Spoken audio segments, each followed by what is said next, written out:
Hello കൂട്ടുകാരെ, നമസ്കാരം. അങ്ങനെ നമ്മുടെ കലവൂരത്തെ വർക്ക് നമ്മൾ കംപ്ലീറ്റ് ചെയ്തായിരുന്നു കേട്ടോ. അപ്പം ഇവിടെ നമ്മൾ മൊത്തത്തിലുള്ളൊരു കൊട്ടേഷനായിരുന്നു എടുത്തിരുന്നത്. അതായത് ടൈലിങ്, ഈ ബിൽഡിങ്ങിൻ്റെ വർക്ക്, പിന്നെ ഇതിൻ്റെ സീലിങ്, ഇതിൻ്റെ ഇലക്ട്രിക് പ്ലംബിങ്. അപ്പോൾ അങ്ങനെ ടോട്ടൽ കോൺട്രാക്റ്റായിരുന്നു നമ്മൾ ആ വർക്ക് എടുത്തിരുന്നത്. അപ്പോൾ അത് നമ്മൾ കംപ്ലീറ്റ് ചെയ്തു.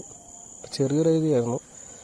ഒരു 2.87 വീതിയും ഒരു 4 മീറ്റർ നീളത്തിലുമായിരുന്നു നമ്മൾ ഈ ഒരു ബിൽഡിങ്ങിൻ്റെ വർക്ക്. അപ്പോൾ ഇതിനോടുകൂടെ തന്നെ 2 ബാത്റൂം കൂടെ നമ്മൾ അഡീഷണൽ ആയിട്ട് ചെയ്തിട്ടുണ്ട്. അതിൻ്റെ വർക്ക് കൂടെ നമ്മൾ ഇതിൻ്റെ കൂടെ തന്നെ കംപ്ലീറ്റ് ചെയ്ത് വർക്ക് കൊടുക്കുന്നുണ്ട്. അപ്പം ഇതിൻ്റെ ആദ്യത്തെ സ്റ്റേജ് നമ്മൾ മുമ്പത്തെ വീഡിയോയിൽ കൊടുത്തിട്ടുണ്ടായിരുന്നു. കാര്യം ഇതിൻ്റെ മൊത്തത്തിൽ പൊട്ടിപ്പൊളിഞ്ഞ് ഇരിക്കുന്നൊരവസ്ഥയിലായിരുന്നു ഈ ഒരു ബിൽഡിങ്. അപ്പോൾ അതിൻ്റെ 2 ഭിത്തിയും നമ്മൾ ഫുള്ളായിട്ട് പൊളിച്ച് മാറ്റി രണ്ടാമത് നമ്മളത് കെട്ടിയെടുത്തതിന് ശേഷം അതിൻ്റെ ടൈലിങ്ങും കാര്യങ്ങളെല്ലാം നടത്തിയിട്ടാണ് നമ്മൾ ആ വർക്ക് കംപ്ലീറ്റ് ചെയ്തത്. അപ്പോൾ ഇതിൻ്റെ ആദ്യത്തെ അവസ്ഥ എന്ന് പറയുന്നത് ഇതായിരുന്നു. ഈ രീതിയിലായിരുന്നു ഇവിടെ കിടന്നിരുന്നത്. അപ്പോൾ ഈ ഒരു കണ്ടീഷനിലാണ് നമുക്ക് ഇവിടെ നമ്മൾ വർക്ക് ഫസ്റ്റ് നമ്മൾ സ്റ്റാർട്ട് ചെയ്തത്. അപ്പോൾ അതിൻ്റെ ആ ഒരു രീതികളും കാര്യങ്ങളൊക്കെ ആദ്യം ഉണ്ടായിരുന്നൊരവസ്ഥ ഇതായിരുന്നു. ഇവിടെ ഒരു വിൻഡോ ഒക്കെ ഉണ്ടായിരുന്നു. അതൊക്കെ നമ്മൾ കട്ട് ചെയ്ത് മാറ്റി ഇതിൻ്റെ ഒരു ഫിറ്റ് കംപ്ലീറ്റ് നമ്മൾ പൊളിച്ച് മാറ്റിയിട്ടാണ് അതിന് ലെങ്ത് കൂട്ടി. അതിനുശേഷമാണ് നമ്മൾ ഈ ഒരു പരുവത്തിൽ നമ്മൾ ഈ വർക്ക് കംപ്ലീറ്റ് ചെയ്തെടുത്തിരിക്കുന്നത്.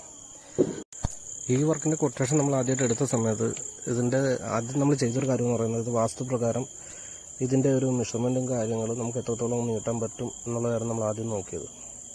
അപ്പോൾ അതിന് പ്രകാരം തന്നെയാണ് നമ്മളിതിൻ്റെ മെഷർമെൻറ്റിലും കാര്യത്തിലൊക്കെ നമ്മൾ വസ്തു വ്യത്യാസം വരുത്തിയത്. അപ്പം അതിനുശേഷമാണ് നമ്മളുടെ ഇൻറ്റീരിയൽ വർക്കും കാര്യങ്ങളും അതിൻ്റെ ഒരു 3Dയും കാര്യങ്ങളൊക്കെ ചെയ്ത് അതിനനുസരിച്ചുള്ള പ്ലാനിങ്ങിലാണ് നമ്മൾ വർക്ക് കംപ്ലീറ്റ് ചെയ്തിരിക്കുന്നത്. അപ്പോൾ ഇതിൻ്റെ അകത്ത് ചെറിയൊരു സ്പേസ് ആയതുകൊണ്ട് തന്നെ ഇതിൻ്റെ അകത്തും നമ്മൾ കൊടുക്കേണ്ടതായിട്ടുള്ള എക്സ്ട്രാ ഫിറ്റിങ്സുകളും കാര്യങ്ങളെല്ലാം നമ്മൾ ഇതിനകത്ത് കൊടുത്തിട്ടുണ്ട്. പ്ലേറ്റും കട്ട്ലറിയും അതിനോടുകൂടെ തന്നെ ഒരു പുള്ളോട്ടും കാര്യങ്ങളെല്ലാം നമ്മൾ ആഡ് ചെയ്ത് ഒരു മിനി കിച്ചൺ പരുവത്തിൽ തന്നെ നമ്മൾ സെറ്റ് ചെയ്തിട്ടുണ്ട്. അതുപോലെ തന്നെ ഇന്നിപ്പോൾ എടുത്തു പറയത്തക്ക വേറൊരു കാര്യം എന്ന് പറയുന്നത്, നമ്മൾ ഇന്ന് ഈ സൈറ്റ് ഈ വർക്ക് കംപ്ലീറ്റ് ചെയ്യുന്നതോടൊപ്പം തന്നെ നമ്മുടെ ബെർണാട് പടിഞ്ഞാറ് വശമുള്ള നമ്മുടെ പുതിയ സൈറ്റിൽ നമ്മളിന്ന് വർക്ക് സ്റ്റാർട്ട് ചെയ്യാൻ കൂടിയായിരുന്നു.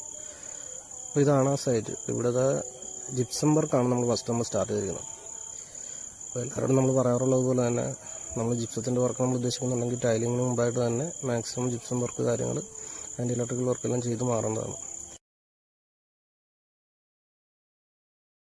അതല്ലാതെ നമ്മൾ ഈ ടൈലിങ്ങിന് ശേഷം നമ്മൾ ജിപ്സം വർക്ക് ചെയ്ത് കഴിഞ്ഞാൽ ഇത് സ്കഫോൾഡും കാര്യങ്ങളൊക്കെ ഇടാൻ നേരത്ത് ഇതിൽ ടൈലിൽ സ്ക്രാച്ച് വീഴുകയും കാര്യങ്ങളൊക്കെ ഉണ്ടാകും. അപ്പോൾ അത് ഒഴിവാക്കാൻ വേണ്ടിയിട്ടാണ് നമ്മൾ ടൈലിടുന്നതിന് മുമ്പായിട്ട് ജിപ്സം വർക്ക് ചെയ്യണമെന്ന് പറയുന്നത്.